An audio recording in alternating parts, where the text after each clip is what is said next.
Hello everyone, it's Liz from West Star Tarot, here to talk a little bit more about the cards that I'm working with.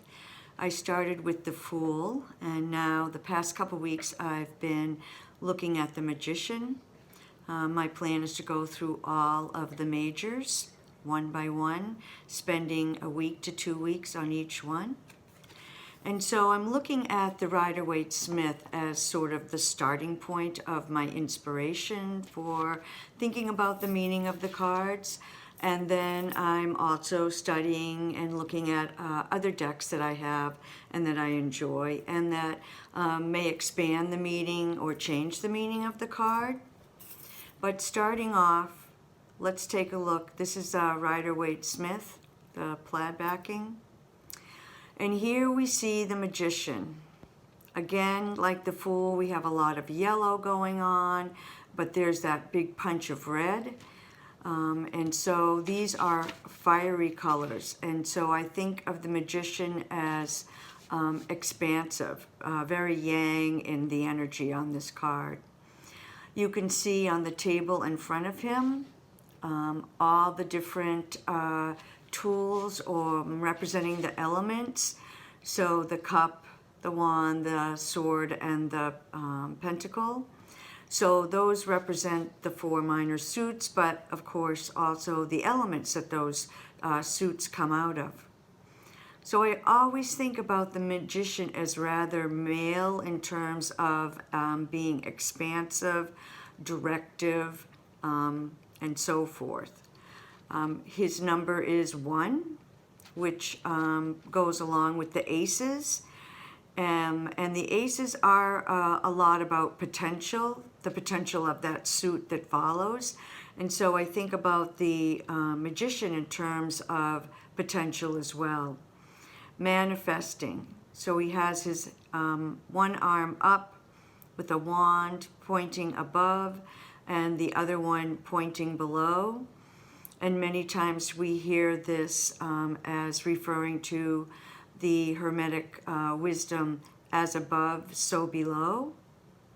And so I will be thinking about that and talking a little bit more about that later on as I go further into my exploration and musings about the Magician. There's many, many more things about this card. He has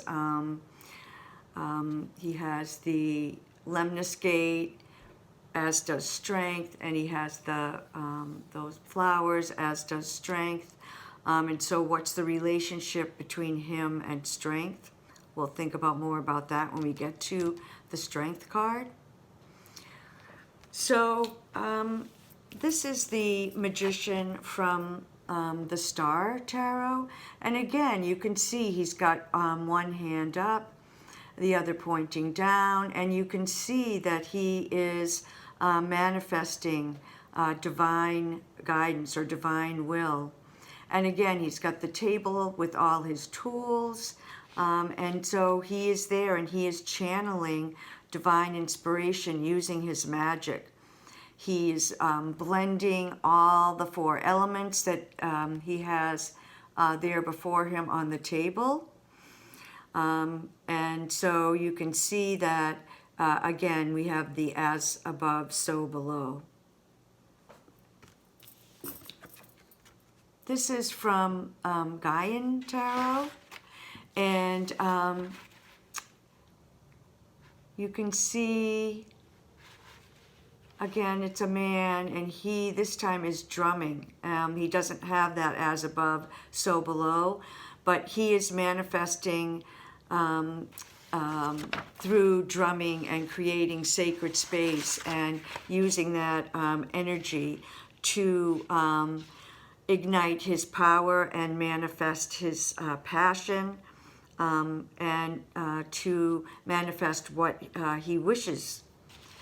Focusing his will, igniting his passion in order to create what he desires, to manifest his desires or his wishes.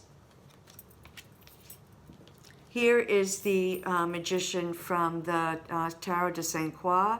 I love the colors on this card, that sort of pinky orange and yellow.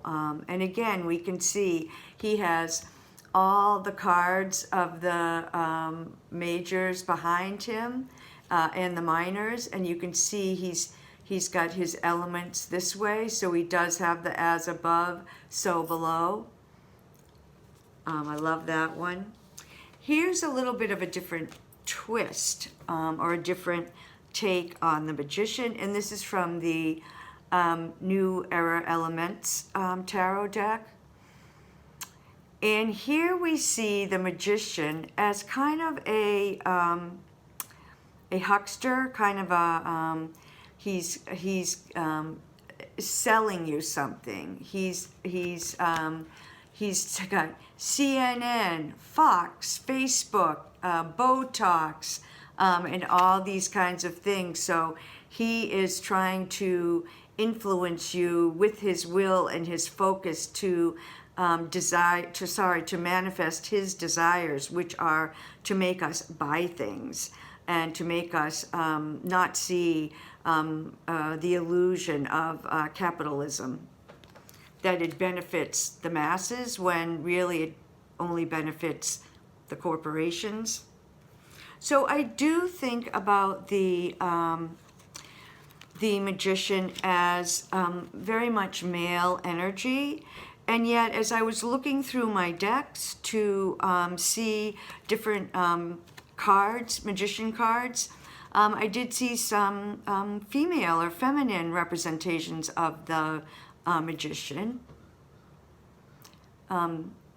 Here we can see this is Morgan Le Fay representing the Magician, and again she's got all the elements and she's working with them to manifest change and to channel divine will. Here we see, this is from the Dark Goddess tarot. Here she has represented Isis, and again we have the as above, so below, and she's got all the tools. And I think this is a very powerful image of the Magician. Here we see sort of a little bit more whimsical representation, and this is from the Vanessa Tarot. And here we can see the Magician is combining all the different elements together to take raw dough, all these different products, putting them together to manifest her desires. And you can see that she has some cookies there that have changed via the element of water, air, beating them together, and thinking about how to do it, and being in her kitchen, which is her home and hearth, which is pentacles, and then of course the fire and the heat of the oven, which is fire. This is, I think, a beautiful and really interesting representation. Again, a feminine looking energy. And again, this woman is, she is taking a whole bunch of different things out of her refrigerator that singly are really not much of anything. But she uses her will and her intention to manifest change by focusing on what she's doing, using all the elements again as she's cooking, and she really basically takes odds and ends or nothing much out of her refrigerator, and then she focuses and harnesses all the energy of the elements to create a beautiful and delicious dish of gumbo. And so I have been, as I said, thinking about and studying the Magician for a couple of weeks now. And so the other night I was traveling on the road for work, and I literally woke up in the middle of the night. I don't know if I was dreaming or if the thoughts just came to me when I woke up, but I had some ideas about the Magician.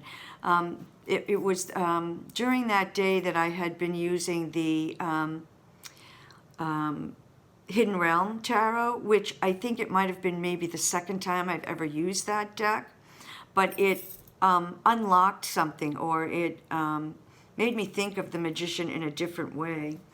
And I had read a little bit earlier that day about, in the guidebook, about what they said about the Magician. And I think it's Barbara Moore who wrote that guidebook, not sure. But what she says is, and I'm just going to be looking at my notes here, the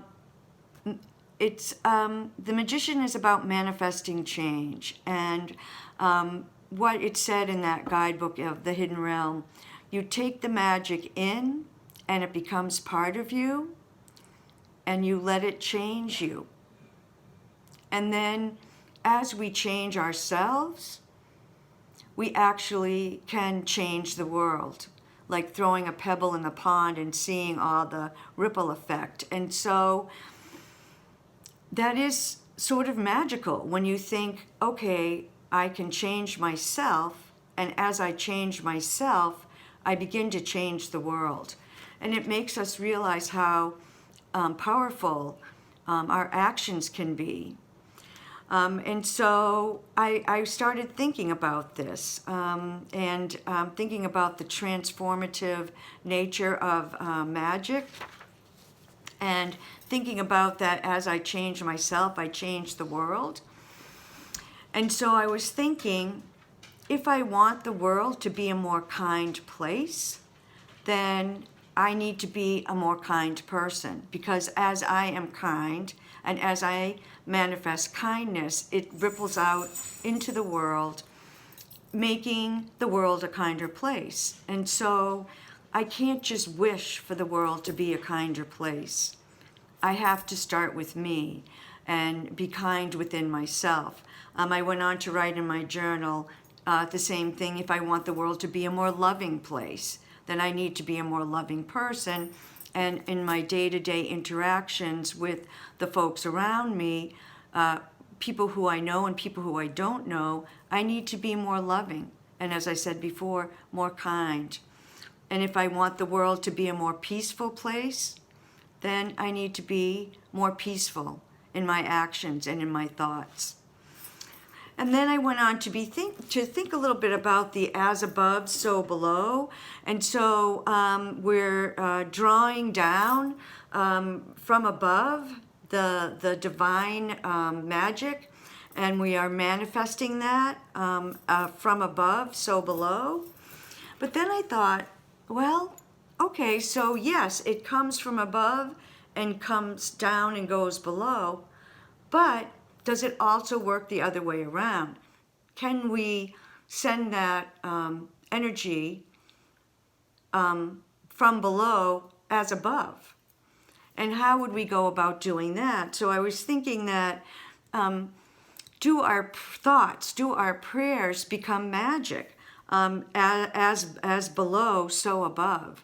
So as we pray, or as we do our magical work and create magical spells, and then of course how we act, it's from the below up to the above, or from within out into the world. And so we can manifest change just by starting with ourselves. And so transformation begins with transforming ourselves. So those are a few of my thoughts about the Magician. Let me know what you think about the Magician, and if you agree with any of these things I've been sort of musing about and thinking about.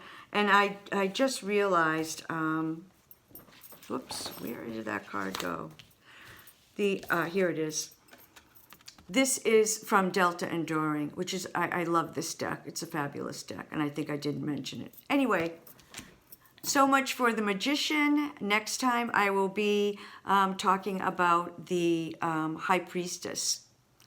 Have a great day, enjoy, and look at the Magician.